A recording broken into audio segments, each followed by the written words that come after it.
Well, good afternoon, everybody. Welcome. Good to see you. And welcome to all those who are watching on videotape as well.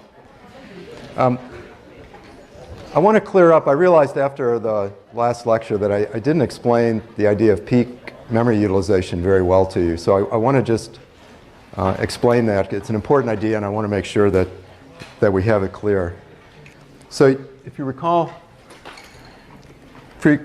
from we're executing a sequence of requests, R0, R1, R2, RK up to Rn minus 1. And at any point in time after K plus 1 requests, we have HK, which is the heap size after K plus 1 requests.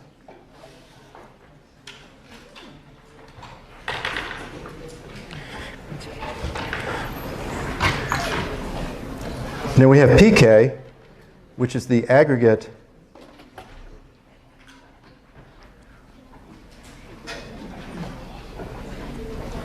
the sum of all of the payloads after K plus 1 requests. Okay, so what we're trying to do with this PK measure, this aggregate payload, is at any point in time, so as we execute requests one after the other, the sum of all the payloads in the heap is going to either increase or decrease, right? So if we execute an allocate, then the size of the payloads will increase. If we execute a free, the size of all those allocated payloads will decrease, right? So as we're executing this sequence of requests, the aggregate, the sum of all the payloads is going to be increasing and decreasing. Okay. And so what we're capturing with the sum of all these payloads is like a perfect allocator that has no overheads, and even more so, one that we can where we're allowed to compact blocks. So the sum of all of the payloads is the minimum possible heap size, or it's the minimum possible number of bytes required by those allocated blocks. Okay, so it's very, very aggressive, and it's impossible to achieve. But we're going to use that as sort of our best case. Okay. And so to measure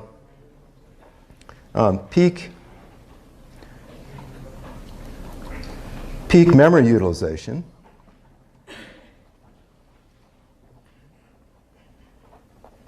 after K plus 1 requests,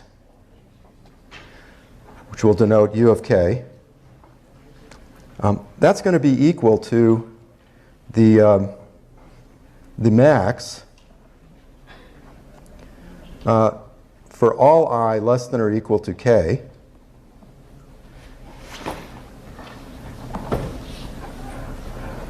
of our aggregate payloads divided by the size of the heap after K plus 1 requests. Okay, so what we're doing with this max is we're remembering the high water mark. You know, as our aggregate payloads increase and decrease, we're remembering the high water mark. Right? So that was sort of the worst. That was like the biggest set of payloads that we had. And then, so the max is remembering that high water mark, and then we're dividing by the total size of the heap in order to get an efficiency measure. Okay, so this max PK is kind of, this is the best we could have done divided by the total heap size. Okay, so yes.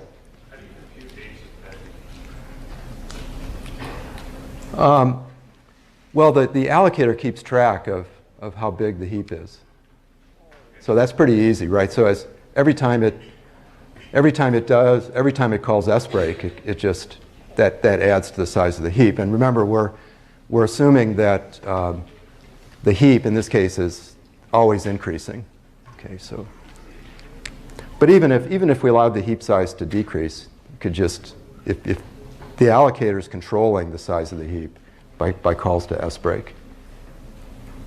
Okay, so is that clear? So for UK, the higher the better.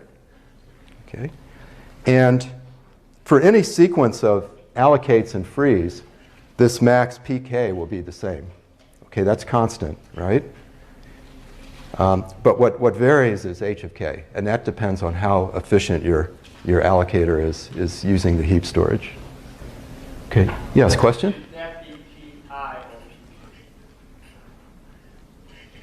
So what we're doing is, at any point in time, after k plus 1 requests, we're evaluating the utilization of our heap up till that point. So it should be k.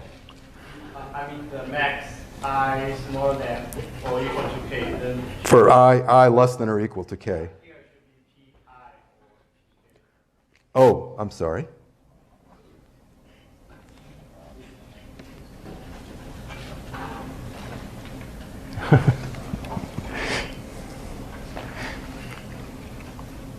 Yeah, sorry, good catch. So that should be an I, right? We want to look at for all the requests that came before.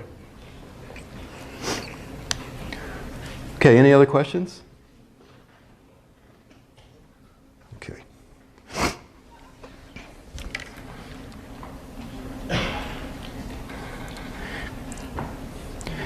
All right, so last time we looked at the basics of dynamic storage allocators, and today we're going to look at some more sophisticated techniques using different data structures to store the free list primarily.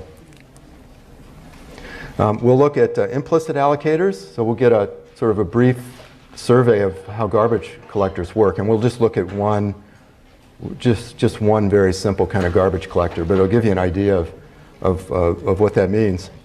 And then we'll finish up by looking at all the ways you can get yourself into trouble by using dynamically allocated storage. So once you start dynamically allocating storage, things can go really bad really quickly. And so we'll go over some of those bad things that can happen and try to alert you to those so you don't do them in your programs.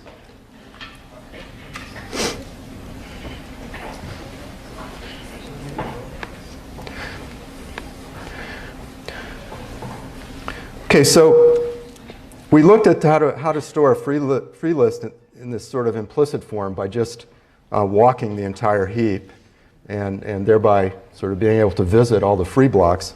But we can do better if we actually have if we store the free list as a doubly linked list. So we call these explicit free lists.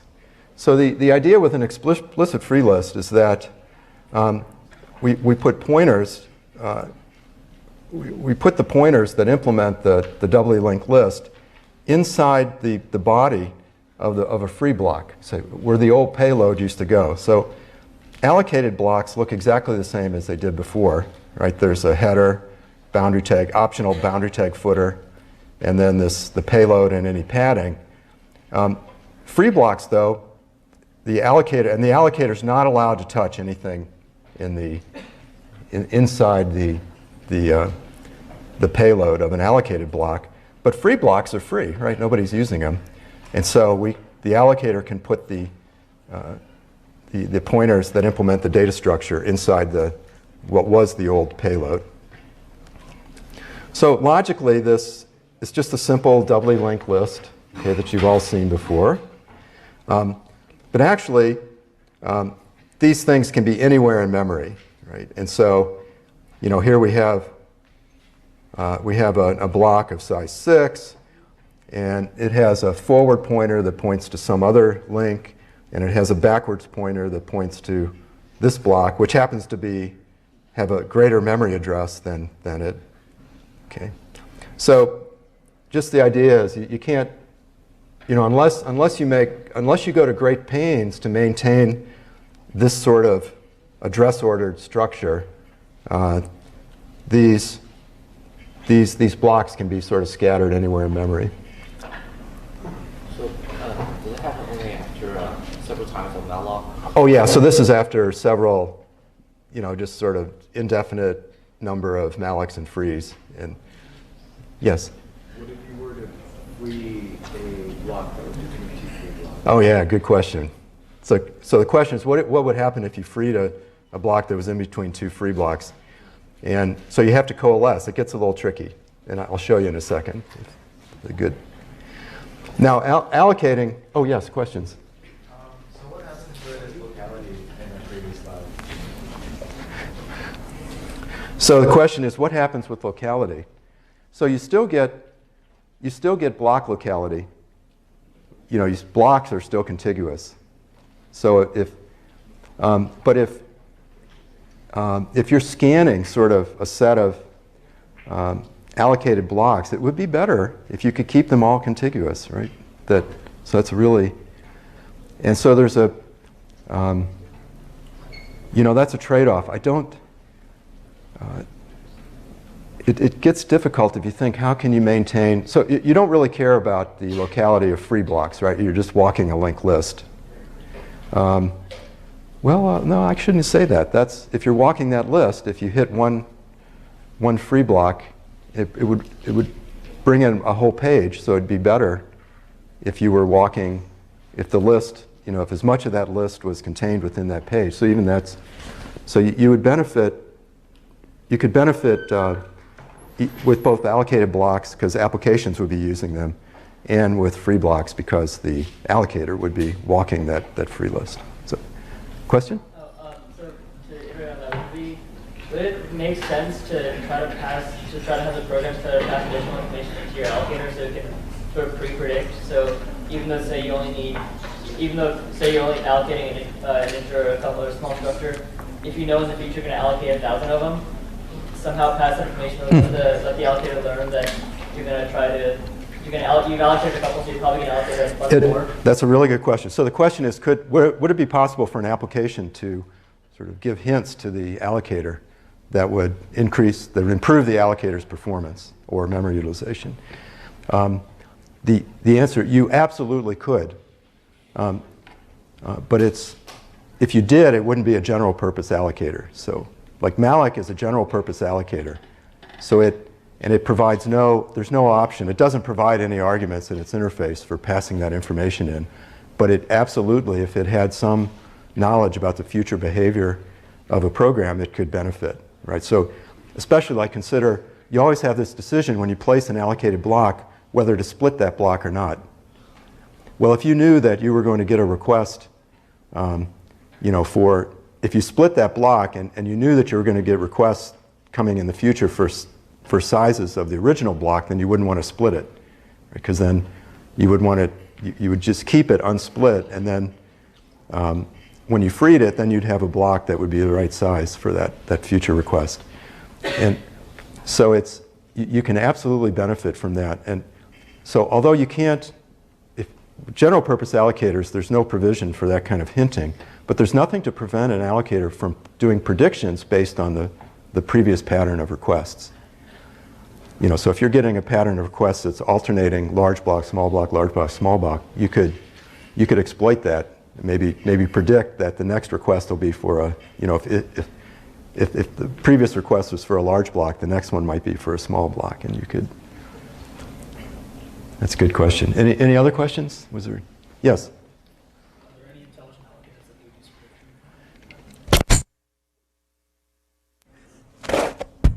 prediction?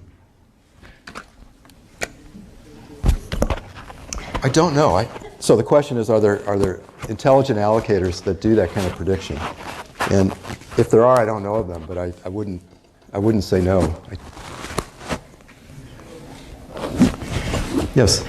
As a more general question, using this sort of method of keeping track of the size and stuff, what would happen if you end up with a free block that's a block, just like in the middle of the two allocated blocks, just a single block? Oh, so the question is, what if you ended up with a free block that's a single block surrounded by two allocated blocks? Well, in fact, that's one of the invariants that a good allocator has to maintain. You should never have two contiguous free blocks, right? The allocator should always be coalescing as much as it can. And if it does that coalescing, if it always does that coalescing, then there will never be two contiguous free blocks. Okay. Yes, question? What's the advantage to doubly linking the list rather than singly linking? Oh, you'll see when it comes into play when we free a block, because you have to sort of stitch up. When you free a block, you have to sort of stitch up the linked list, and so you need both pointers. You can do it with singly linked lists. So in the K&R book, there's an allocator that uses a singly linked list. But the disadvantage is that free requires a search. So it requires a search from the beginning of the list to find the previous block. Okay. Are there any other questions? These are good. Yes, question. Specifically for memory utilization, how does the header and footer count towards the memory utilization? Okay, so the question is for memory utilization, how does the header and footer count towards memory utilization? And so those are overhead that decrease memory utilization, okay, because they're not payload. So when we're computing memory utilization, we're doing it we're using the payload, the aggregate payload to estimate our utilization or to compute our utilization. So anything that's not payload, is overhead.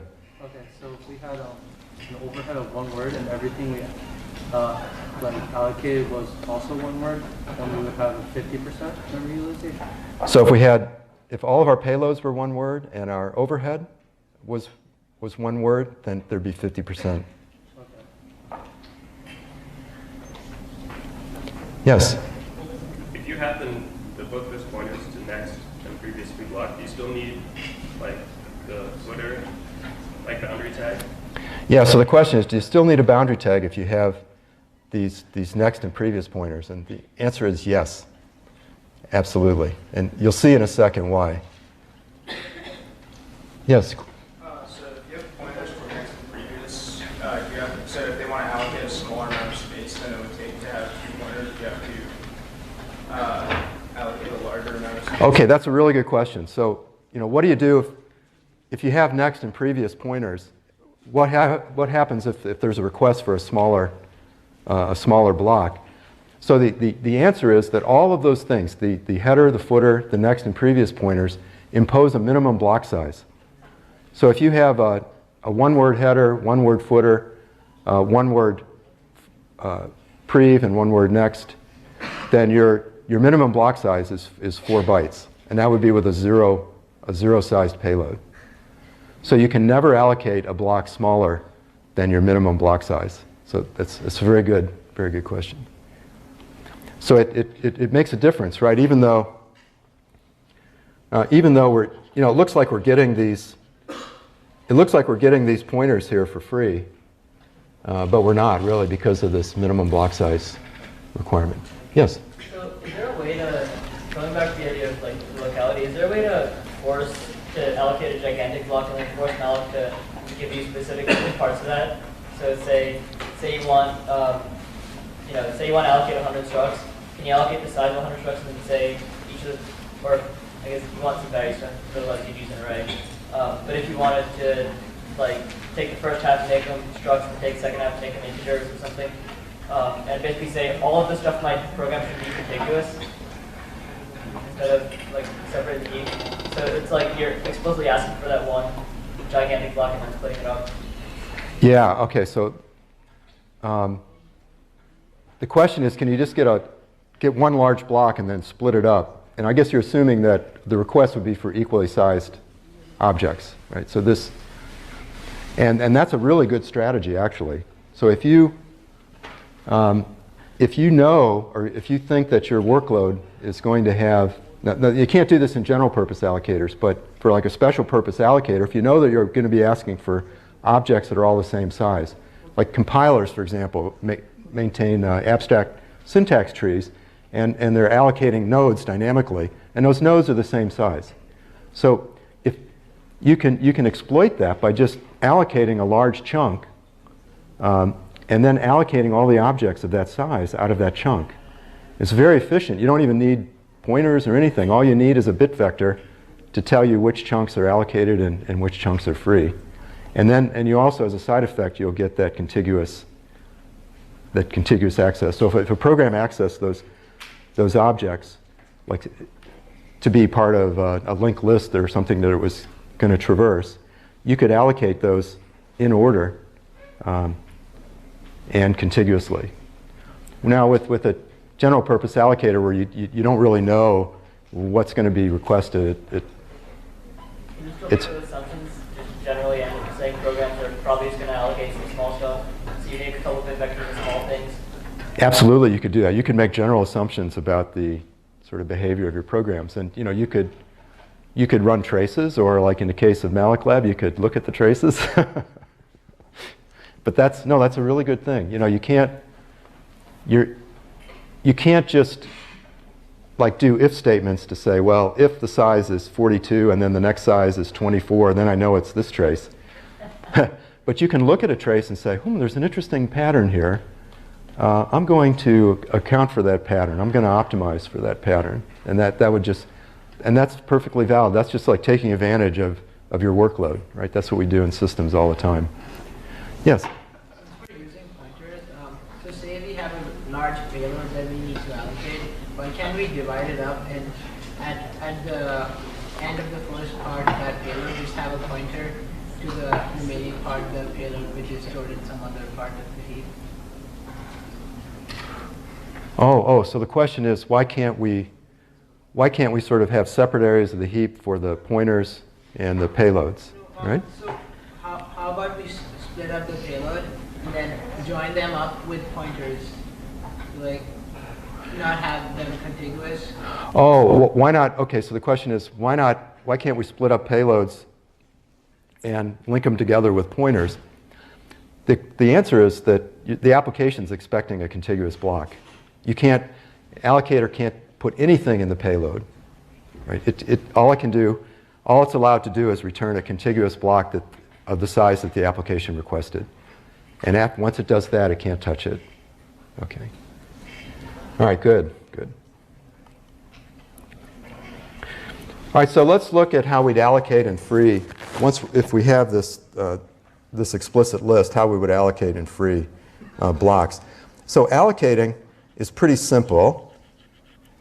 We'll have, so here's our sort of a graphic of our free list. Right, so we have forward pointers and backward pointers. And the idea is we want to allocate out of this middle block. So we allocate the block of the size that we need. And then we just update the forward and back pointers of the previous and next blocks to point to this new free block. Okay, so that's pretty simple. We're updating 1, 2, 3, 4, 5, 6 pointers. Okay, now it gets trickier when we have to free because we require coalescing. So when you free a block that was previously allocated, the question is, what do you do with that free block? Right? It wasn't in the free list because it was an allocated block. So now that you've freed the block, where do you put it? Right? You've got to put it somewhere. So the simplest thing is this LIFO policy. So the simplest thing is just put it at the beginning of the list.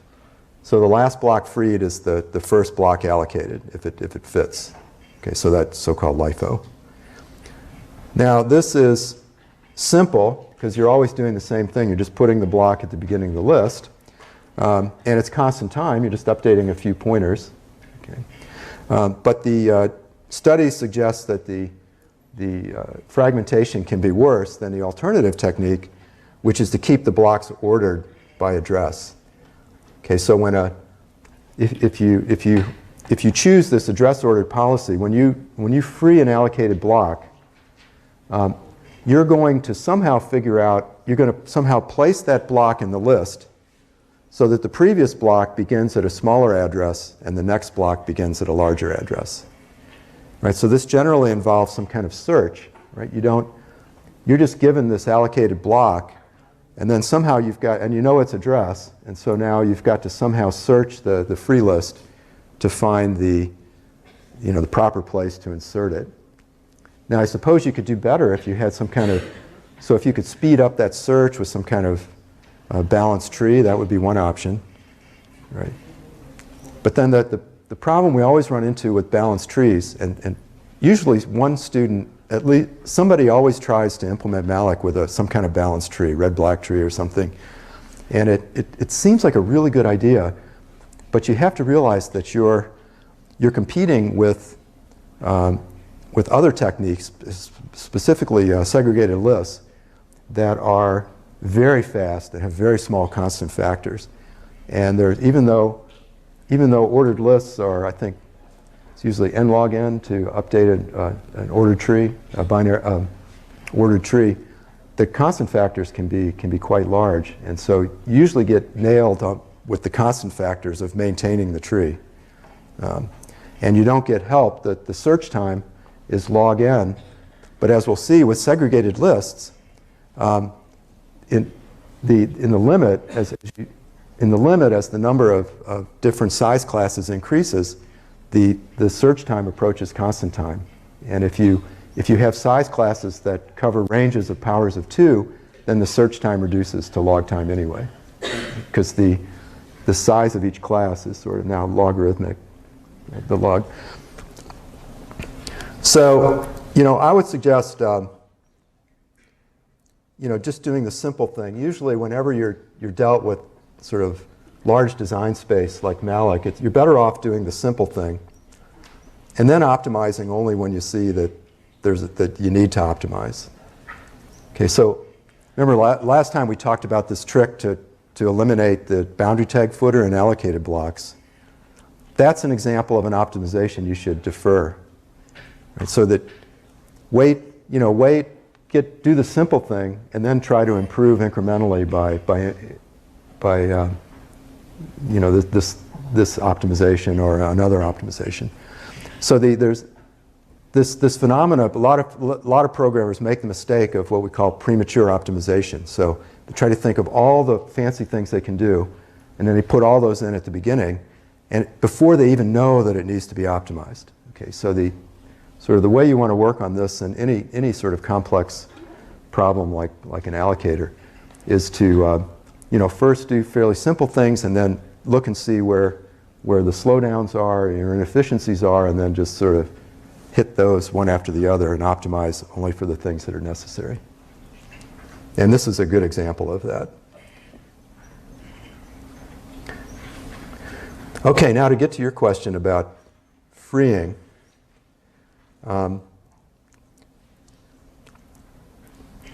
Freeing is tough because we always have to do this coalescing, right? Because of this invariant that we can never have two free blocks, two adjacent free blocks.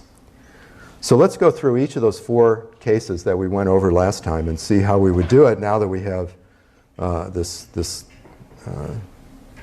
explicit free list. So here we have the root of our free list pointing to the first block in the free list.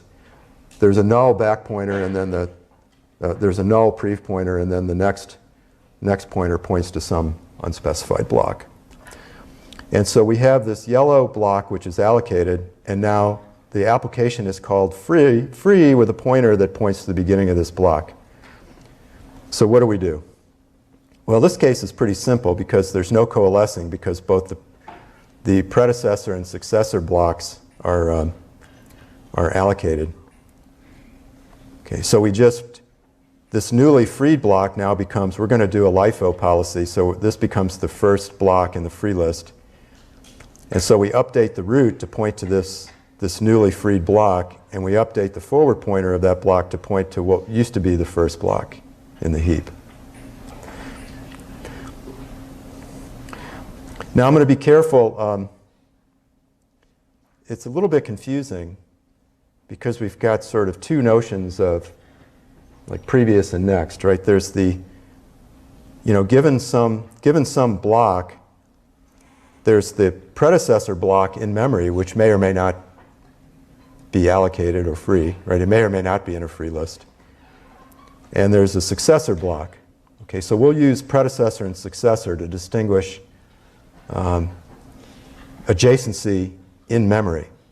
Okay, and we'll use prev and next to denote adjacency in the free list. Okay, so this block is the next block for the current block, and it has no previous block. Okay. All right, now what about case 2? Remember case 2, the predecessor block is free, and the successor block is allocated.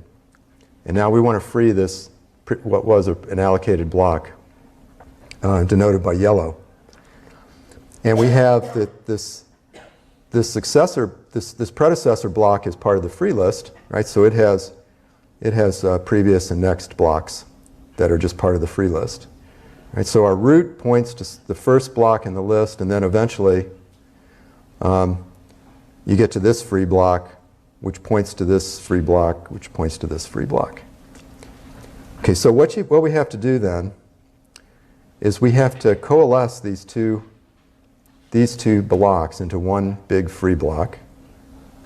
Okay, and then we have to splice it out and stick it at the beginning of the list. Okay, so what that looks like conceptually is we coalesce these two blocks now to form this one free block,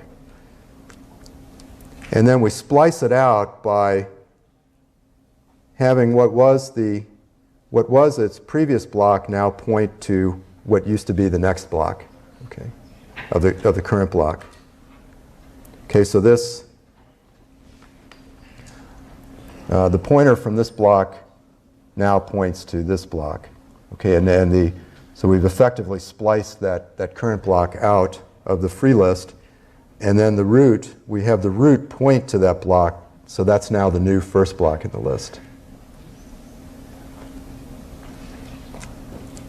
Okay, and then we have to update what used to be the first block in the list, so now it points back to the newly freed coalesced block. So is that clear to everybody? Yes? And would the root be a global variable? So would the root be a global variable? It could be, or it could be. There's two ways to do this, right? It could just be a global variable, or it could be a struct of like previous and next pointers. So sometimes it's easier if you keep the same. You know, when you do a linked list, the root, if you just make it the same as all the other nodes, it can simplify things. But yeah, it can be a global variable, a global scalar in the allocator.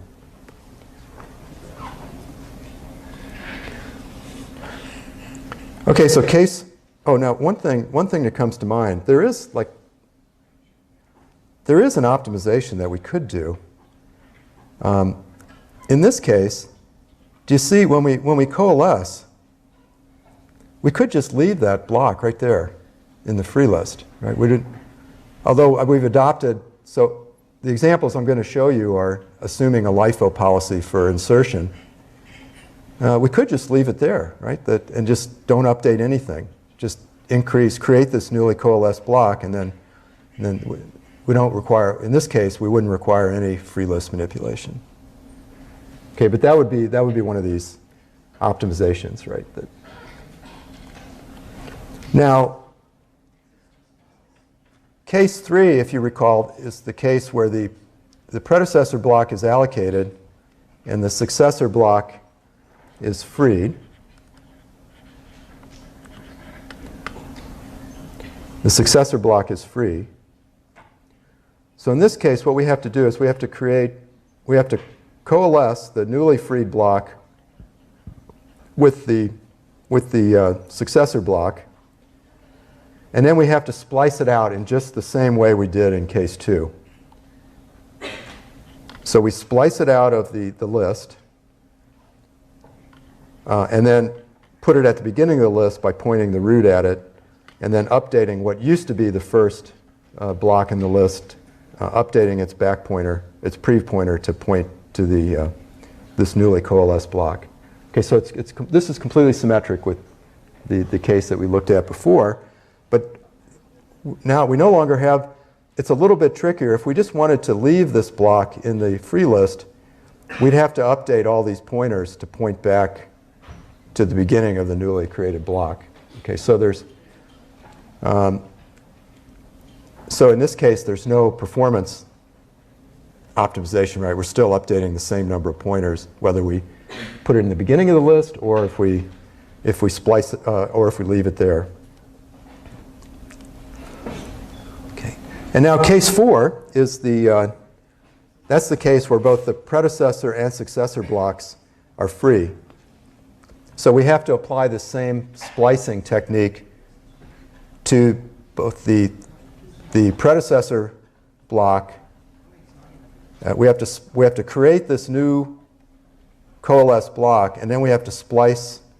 We have to sort of splice it out by updating 2 different sets of previous and successor blocks. Okay. So when we're finished with that, this newly coalesced block now is the first block in the heap, in the free list, and we've spliced it out from these 2 different parts of the free list.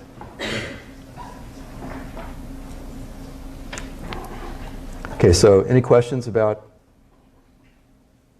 this? Is where you really, it looks really simple to do, but I guarantee you this will be some of the hardest. It's only like 200 lines of code, but it's some of the hardest code you'll have to write because you're sort of free of the C's type system. You have to do everything by explicitly casting.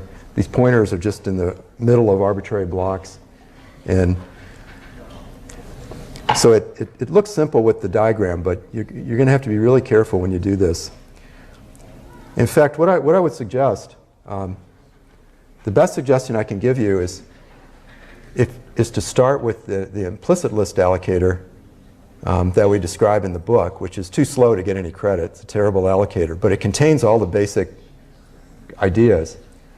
And then write a function called insert block and write another function called remove block that inserts a block into the free list and removes a block from the free list, respectively. And if you abstract it like that, if you use that kind of abstraction, it's pretty simple to convert the implicit list allocator to an explicit list allocator. Okay. It'll still be too slow to get, so then that'll go from like a F allocator to a B minus allocator. And then to really make a good allocator, like an A allocator, you need to use segregated lists, which we'll look at in a second. Okay, so the explicit lists, now the allocation time is linear in the number of free blocks instead of the total size of the heap. So this is much faster when you have a lot of allocated blocks. It's a little more complicated because of all this splicing business, and you do need some extra space in your for these pointers, which increases the minimum block size and creates additional overhead. Now, the linked list, the explicit list allocators aren't really efficient enough to be used for sort of a general purpose real life allocator, but they are useful as part of a segregated list allocator. So you can have multiple free lists, each of which is an explicit list, and it's fine for that application. All right, so let's look at our third method, which is to create what we call a segregated free list, which is to have multiple free lists with different size classes. So the idea is that each class of sizes, block sizes, has its own free list. And that class can be singletons, maybe one particular size, or it can be a range of sizes. So you might have a number of different, if your workload consists of a lot of these small blocks, and you know that there's going to be a lot of requests for blocks of 1 through 4, you can have different free lists for those small block sizes, and then after that you can go and just do ranges of power of 2. So that's that's a common technique. So here we have a size class that covers blocks from size 5 to 8, and then another size class that covers everything else. So the idea with a seg list allocator is that, so given an array of these free lists, each one for some size class, if we want to allocate a block of size n, then we go to the appropriate free list, right? There's always going to be one free list for any n. And then we search that list, just like we did before, for some size, a block size m greater than n. And then if we find it, then we place the new block, we place the block in the block that we found, we split it, and we take the split block and we put it into the appropriate size class. Right? So that the block that we split off may or may not belong to the current size class anymore. Right? So we may have to move it and insert it into whatever the appropriate size class is. If there's no block, if we can't find a block, then we have to try the next larger size class. Okay, so it's possible for a given size class, there might not be a block that fits. So we just have to, we go to the next size, we try the next larger class, and chances are we'll find a block that fits there. And you keep doing that until you eventually, if you can't find it, you're eventually looking in the size class that covers all the rest, the last size class. And if then you can't find it, then the allocator has to allocate more memory by calling sbreak.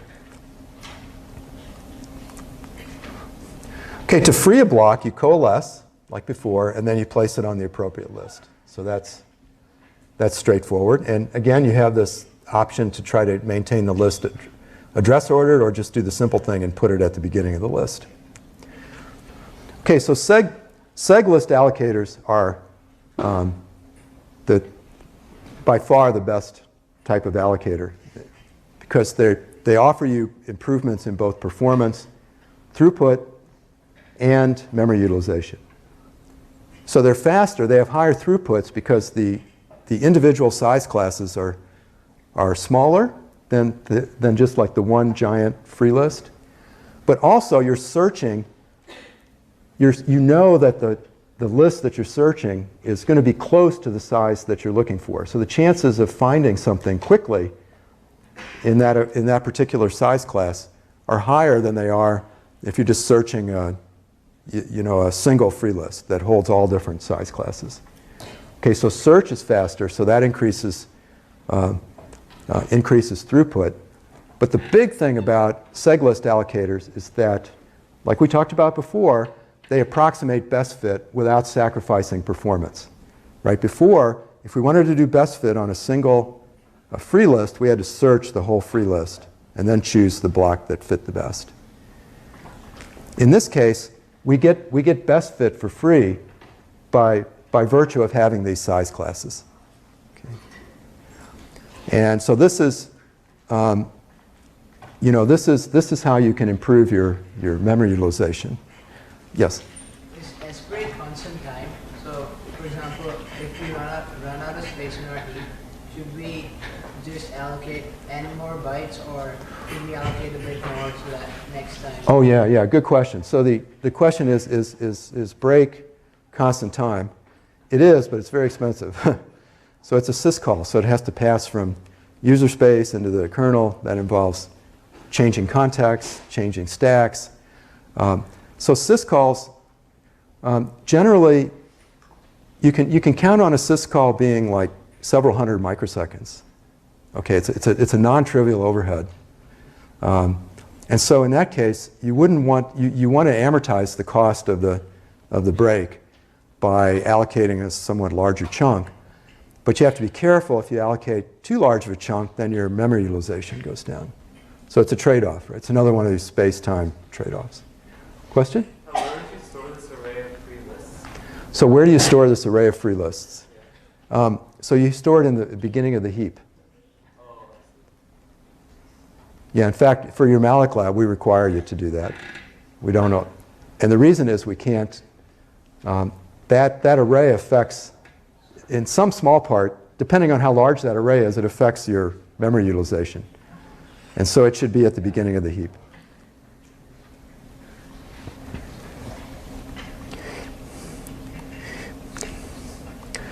Okay, there's allocators have been around forever, and the classic reference is Knuth's 1973 text.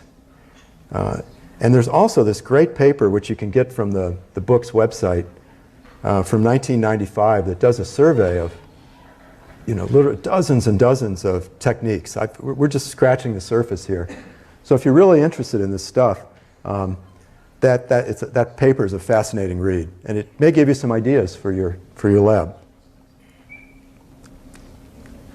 Okay, now so far, we're assuming that the application is responsible for both allocating storage and freeing storage.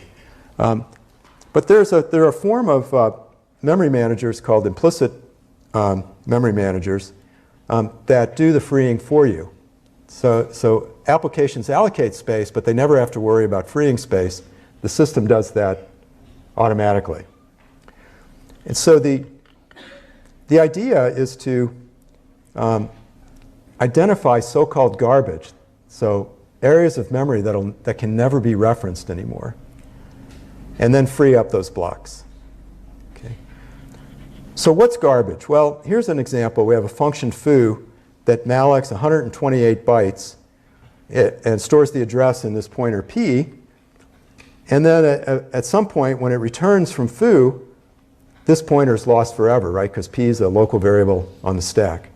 So once this function returns, the block of memory pointed to by p is garbage. Can never be referenced again, because there's no way for the program to get access to that. And so what an allocator will recognize at some point that this block of memory is garbage, and then it'll free those blocks by calling free. It's the same exactly the same free call as we've discussed, but now it's called by the garbage collector, not by the application. Okay, and so you see this in all different kinds of dynamic languages, and there's also variants available for C, but because of C's pointer properties, that the garbage collectors for C are conservative in the sense that there's some blocks won't be freed. There's some garbage blocks that won't be freed because the allocator can't determine that they are indeed garbage. Right? So it has to be careful whenever there's a doubt. It doesn't reclaim the allocated block. So it gets to this question of how does the memory manager know when memory can be freed? And if somehow we knew we could predict all of the future requests, and then if we knew that there were no future requests to access that block, then we could free it. Okay, but we can't predict that. Okay, so we have to. But if there's no pointers, if no pointers exist to a particular block, then we know that it can't be accessed.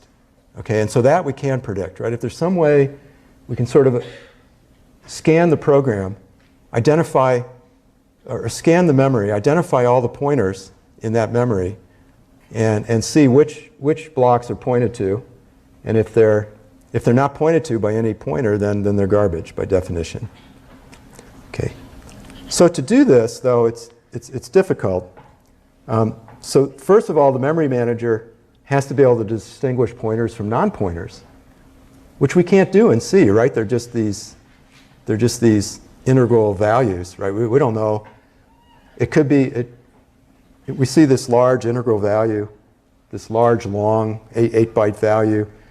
It could be pointing to a data structure, or it could just be a large integer, right? We don't know. And then we also, all pointers have to point to the start of a block, which is not true in C either.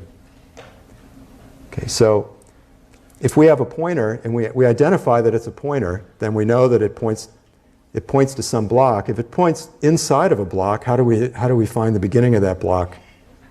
How do we know how big that block is? Right, so it has to point to the beginning of the block where the header tells us the size. And there can't be a way to hide pointers. So the property of being a pointer has to be some kind of static thing that can't change. So that's sort of the challenges if you're thinking about how in the world could you implement a garbage collector. So those are some of the challenges that they present. And because of that, this has been the history of research in garbage collectors is old, it's ancient, and ongoing. It's still ongoing today, particularly in the context of parallel programs and garbage collecting programs that are running multiple threads. So there's a whole bunch of these things that people have looked at going all the way back to 1960. Today we'll look at the simplest, one of the simpler variants called mark and sweep, and we won't discuss the rest. But if you're interested in them, there's a pretty good book that describes these things. All right, so how do we build an allocator? So we start by viewing memory as a directed graph, where each node in the graph corresponds to a block. Okay, a heap block. And an allocated heap block. And each edge is a pointer that's contained somewhere within that block. Okay, a pointer to another block. And then there's special nodes called root nodes that contain pointers into the heap, but they're not part of the heap. So for example, pointers that are stored on the stack, pointers that are stored in registers, they point to memory locations in the heap, but but they're outside of the heap, and we call those root nodes. So nothing points to them, or at least if something does point to them, we don't care about what it is. Okay. We're only concerned about characterizing nodes that correspond to memory in the heap. So we say that a node or a block is reachable if there's some path from a root node to that block. And we've denoted those by green. So all of these green blocks in the heap are reachable because you can start at a root node and just follow some sequence of pointers to get to that node. Okay. Nodes that aren't reachable are garbage because there's no way to get to them from the root nodes. Okay, so there's no node inside the heap that points to them, and there's no root node that points to them. So basically, there's just no path from a root node that'll get you to one of these non-reachable or garbage nodes. And since they're non-reachable, the application will never be able to reference them in the future, so we can predict with certainty that those are garbage and they can be freed. Okay? So basically, after we free these, then they're removed from the graph.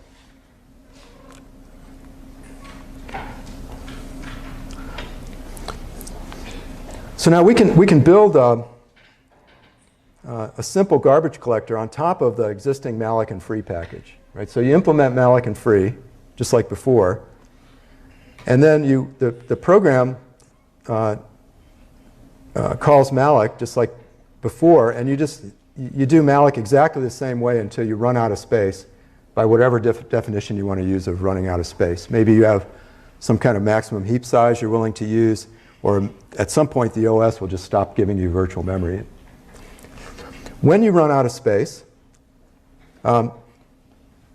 you add an extra mark bit into the header of each block. So this could be, we have like 3 or 4 spare bits that we can use in the header. So we can denote one of those as the mark bit. And then our garbage collection phase, when we run out of space, consists of two different subphases. One is the mark phase, which starts at all the roots, and it just traverses this. From the roots, it traverses the set of nodes that are reachable from the root, and it sets the mark bit in each one of those nodes. Okay. And then after you finish marking all of the reachable blocks, then you sweep through the entire heap, starting at the very beginning of the heap, and you look for all allocated blocks that aren't marked. Okay, because if they're not marked, they're not reachable and they're garbage. Okay. So first, so you do this. So you sort of do you do a search from the roots, and then you do a sweep of the entire heap.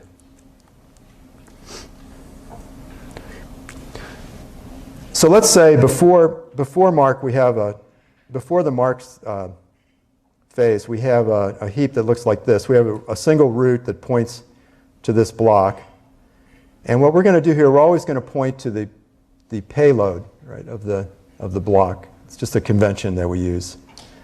So we're pointing to the beginning of the block because we know that the header is one word behind it.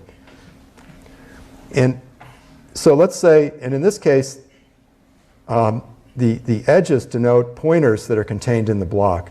So they're not the previous and next pointers that we're maintaining. These are just pointers that the application has put into those blocks. So here we have the root pointing to this central block, and then there's a pointer that points to this block, and there's another pointer that points to this block, and there's a pointer in this block that points to this block. So after we do the mark and we search these blocks, then all of the reachable blocks have the mark bit set, which is denoted by pink. And so then you see, and then the blocks that aren't marked, then we can free and return to the free list. Okay, so let's look at the assumptions for a simple implementation, just to make sure this is clear. So the application calls new to get a pointer to a block with all the values cleared.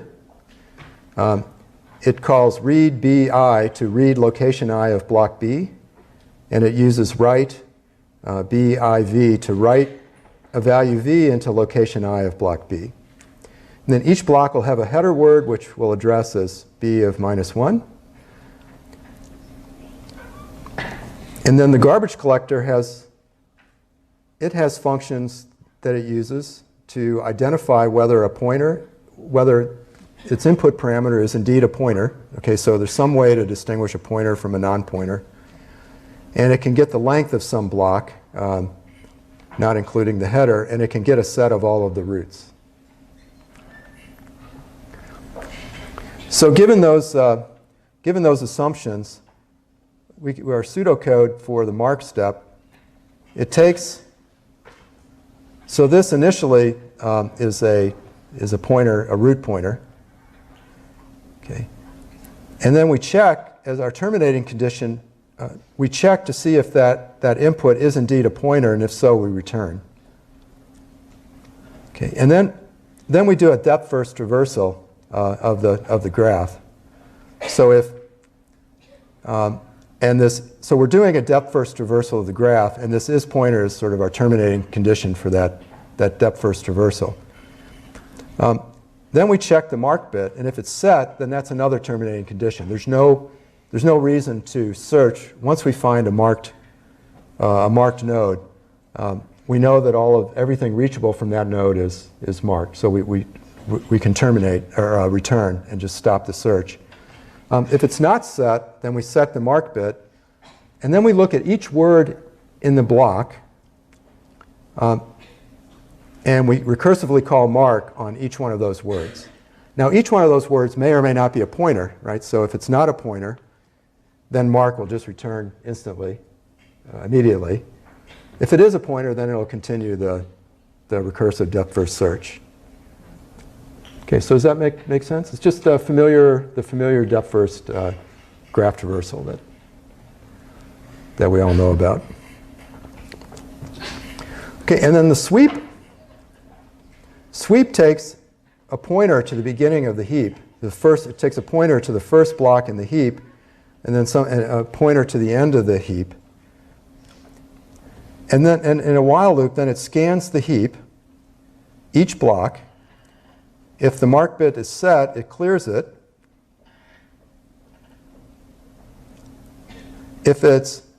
if it's allocated, it frees it, right? And then it updates, and then it gets the address of the next block, and then just continues until the end.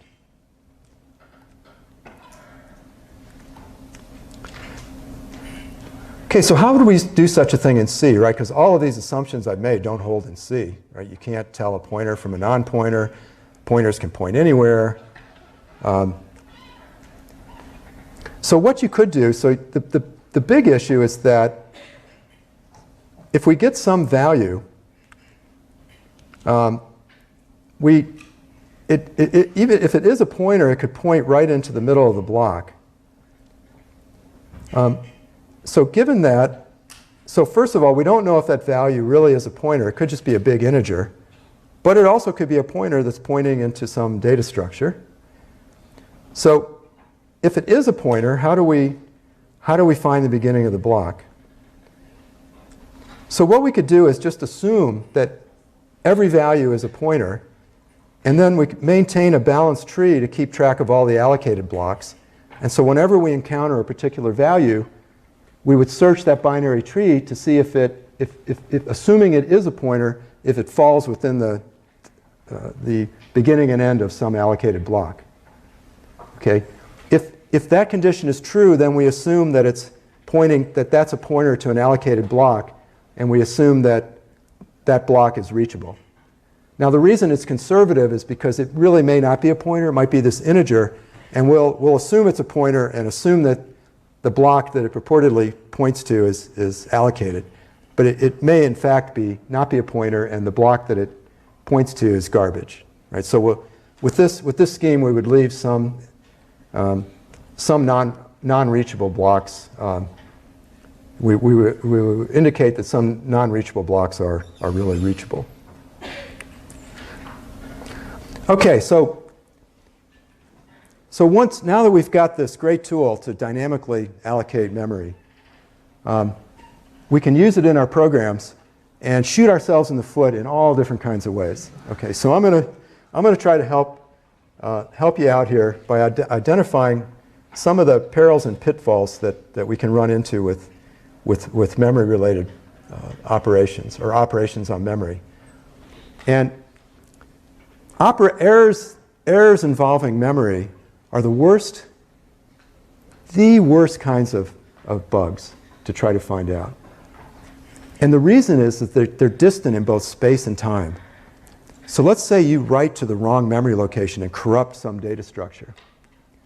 The write doesn't elicit any error. You only find out about that erroneous write when you try to reference that data structure or that particular part of the data structure, which may be in a part of the code that's way far away from the write that caused the problem. Both in space, in distance, lines of code, it could be a completely different function and a completely different module. But also in time, it may not, you may do the write and then eons later, there's some read and it fails. Right? So this is the fundamental thing that makes memory-related bugs just so nasty.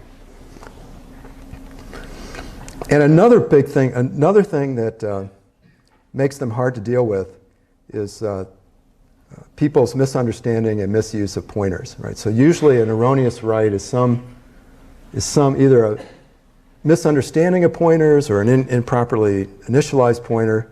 So it all boils down to these pointers. Okay. And so I'm going to show you how to understand pointers. Okay. For the first time in your lives. I don't know about you, but when I learned C, I learned about pointers. I just knew about what a few different types of pointers were, and I did it by pattern matching. So I knew that int star p was a pointer to an int. I knew that int star star p was an array.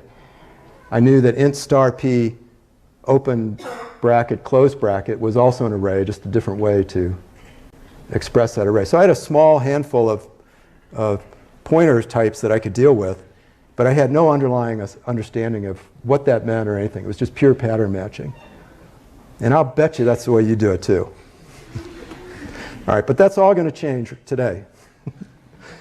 All right, so in order to really understand pointers, you need to understand the precedence of various operators in C, because the pointer types are declared using these operators. And so my copy of K&R has a dog-eared at page 53. This table comes from page 53 of K&R, and you should have a paper clip or have that folded over for reference. Now the thing to notice is that function and array and these various struct operators have the highest priority, highest precedence. And then that's followed by unary operators. So the star, this is the dereference operator, and then the address of operator. They fall right below the highest precedence operators. And then the binary versions of operators, that you use in arithmetic operations are below those. Okay, so just remember that function and array is higher than star. Okay, the dereference. Now, the great thing about pointers, although they always seem really complicated, is that there's an algorithm for constructing an English sentence that explains exactly what that definition of the pointer means. Okay, and if you're interested, it's in the K&R in section 5.12. But I'll explain it to you now. Now I don't know how much in this class you're going to remember. Okay, but I guarantee you're going to remember this as the day you finally understood pointers. Okay, so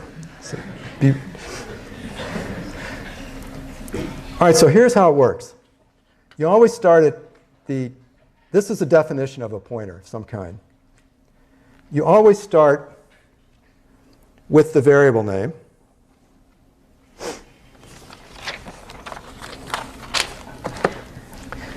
And then you use your precedence. Then you look for operators on either side of that variable name, and you choose the one that has the highest precedence. Okay, so we start with the variable. So we say P is a, and then we look to the left and the right. There's nothing to the right, but there's a pointer symbol to the left. So we say P is a pointer, and there's nothing more, and then we always end up with the type of thing that it points at.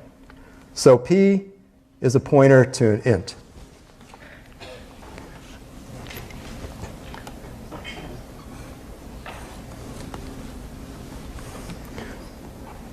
Right, so P is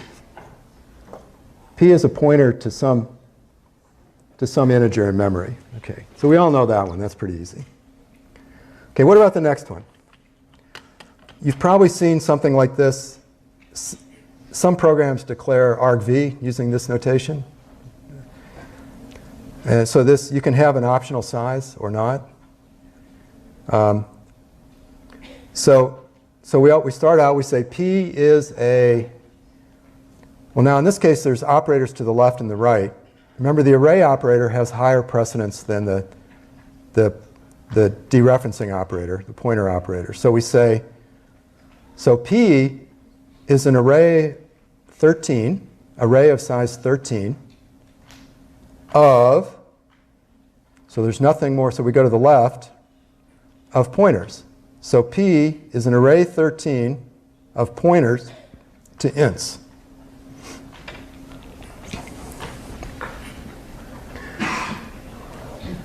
So P is an array of 13 pointers, each of which points to an int. Right? In this case, P is just the name of the array. So by default, P is equivalent, is the address of the array. When you reference an array name, you're addressing the address of the first element. Okay, how about the next one? Here we're being, if we put parentheses around things, then we can be explicit. Okay, and this is a good practice. So here we're saying P, and we have to look at this one first because of the parentheses. So P is an array 13 of pointers to ints. So that's the same thing. And here we're just being more explicit. Now what about star star p? So p is a pointer to an int. Okay, so this is a different type of array. So p is a pointer to an int. Okay. And typically, so this is another way to do arrays. So the same way that char star points to a string, this can point, it points to a pointer, but then you can index on that. And each one of those then points, corresponds to a pointer. Whoops. Okay. Here's another one. Now p, and because of the parentheses, we have to go left. So p is a pointer to an array 13 of ints. Okay. So p is a pointer to an array of 13 ints.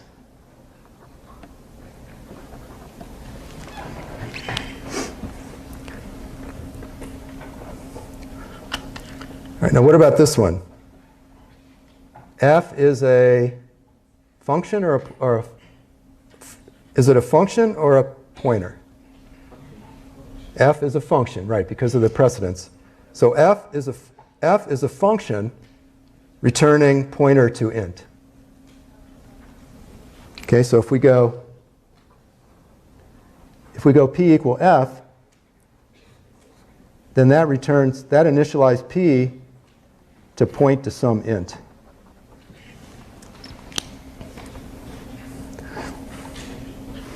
All right, and I'm going to do this one. Let's jump down in the interest of time. Totally ridiculous case, just so you can see that this algorithm works. All right, so X is an array of pointers to functions returning pointers to an array 5 of ints. And if you ever use anything like that in your code, shame on you.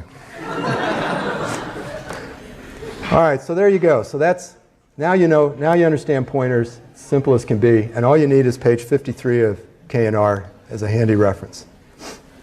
All right, so we'll take the last 5 minutes and I'll show you some of the ways you can trip yourself up when you're accessing memory.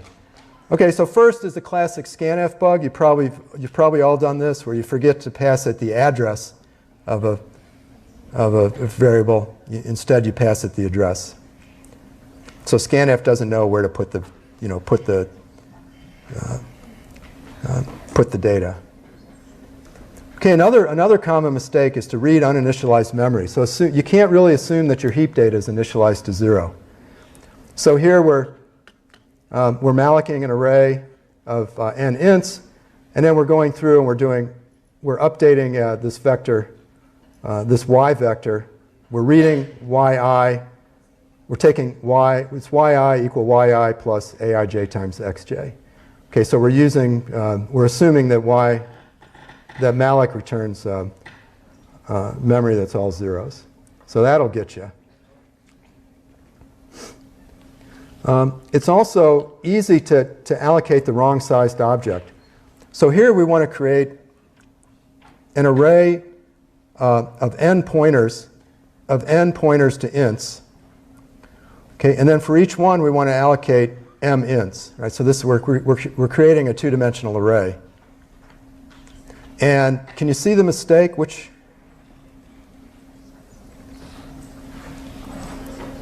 line is buggy? This one?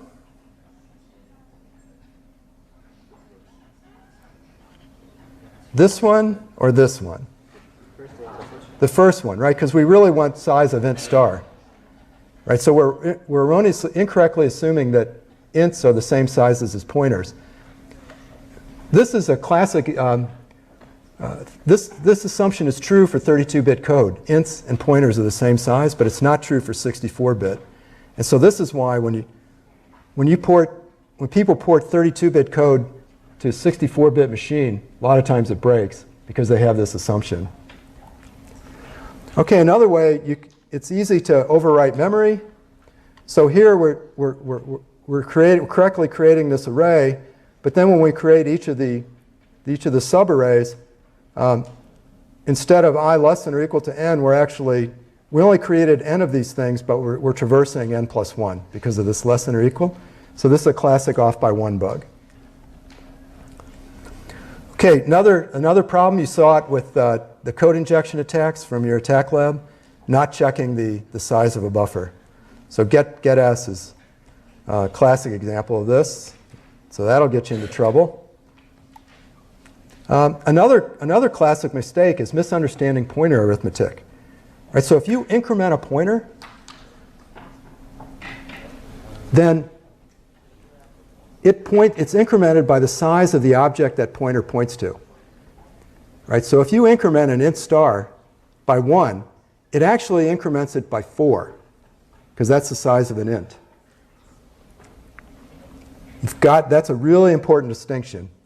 And so people will often, so here it's assuming that incrementing, so p is a pointer, and the programmer here assumed that he wants to increment the pointer to sort of traverse an array, so he doesn't understand pointer arithmetic, and so to get to the next int increments p by size of int. Okay, this will really increment it by 16, not by 4. Okay, overwriting memory, that's a really nasty one. And a lot of times this can happen if you don't understand the precedence of the operators that you're working with. So this is a heap, not the kind of heap we've been talking about, but the heap data structure. And this is a function to delete from a heap. And this actually is from my own code, I have to admit. And so I want to delete an element. I want to delete the first element of the heap, right? And then I want to reheapify it. Okay, so and then I want to return that. So I get the first element of the heap. I decrease the size of the heap, or I take the last element and make that the first element. And now I want to decrease the size of the heap, because this delete operation will delete the heap size by 1. So notice here we pass size in as a pointer. And when this function returns, size should be updated. Size as a pointer, the value that it points to should be decremented. Okay, that's our intent. And we do it right here with the size minus minus star. So what we want to do is we want to dereference size and then decrement that value. But because the unary minus minus has higher precedence than the dereference, what we're really doing is we're decrementing the pointer and then dereferencing the value that's 1 word less than our size variable. All right, so these are nasty. And it would have been much cleaner if I had just put parentheses around like I intended, just parentheses, star, size, parentheses. All right, another way you can mess up is referencing, forgetting the local variables disappear. So if you have a function that returns an address of a local variable, no good. Okay, no good at all. It might be okay for a while until another function reuses that space. That could be a return address. It could be another function's local variable. Another terrible mistake, this is a really bad one, is freeing a block multiple times. Now you know from your understanding now of malloc that free actually writes to the heap, right? It's coalescing, it's changing pointers, it's changing block sizes. So if you free a block that's already been freed, terrible things will happen. Another thing you can do wrong is to reference a block. You forget that you freed a block and then you reference it. So here we free this block X, and then we're referencing it here. Another big problem is memory leaks, so failing to free blocks, so allocating some block in a function and then returning. That block will stay there forever, right, because it's garbage. Okay, so there's a number of ways to deal with memory bugs. GDB is sometimes good. At least it'll tell you where a seg fault occurs. And then you got to track down what the write that sort of caused that seg fault. The best thing you can do, but GDB falls down whenever you're doing manipulation of complex data structures. Right? It's just simple sort of looking one instruction at a time. What you really need to do is identify for any complex data structure, like a heap, for example, is identify invariants for that structure that that data structure should always maintain. And then you write a function that iterates over that structure, that data structure, and checks that all those invariants are true. So for example, in an allocator, one of the invariants is that there should be there should never be two contiguous free blocks. Right? So your consistency checker should go through the heap and make sure there's no contiguous free blocks. Or another invariant is that every free block should be in a free list somewhere. Right? So your consistency checker would scan the heap, count the number of free blocks, and then scan the free list and make sure that the number of blocks in the free list is the same as the number of free blocks. Okay, so this idea of a consistency checker is something you'll use in your malloc lab, but it's also something you should use whenever you're updating any kind of complex data structure. And you know about Valgrind, but the great thing about these heap checkers, okay, I'm passionate about heap checkers, or consistency checkers. The really powerful thing about them is you write them to run silently. They don't print anything unless they find a violation of the invariants. If you write your consistency checker like this, then you can use it like a probe. So your program crashes. So you use this heap checker to do a binary search to isolate the cause. So you put your heap checker here, everything's okay, and then later the program crashes. So now you stick the heap checker here, and now it crashes. The heap checker detects a violation. So you know that the problem is somewhere here, and you can just keep narrowing it down. So it's just like a probe, surgical probe that you can use to track down bugs. And so that's, if you do this, I don't know how anybody debugs malloc without this kind of tool. Okay, so that's it for today. Have a good weekend. We'll see you on Tuesday.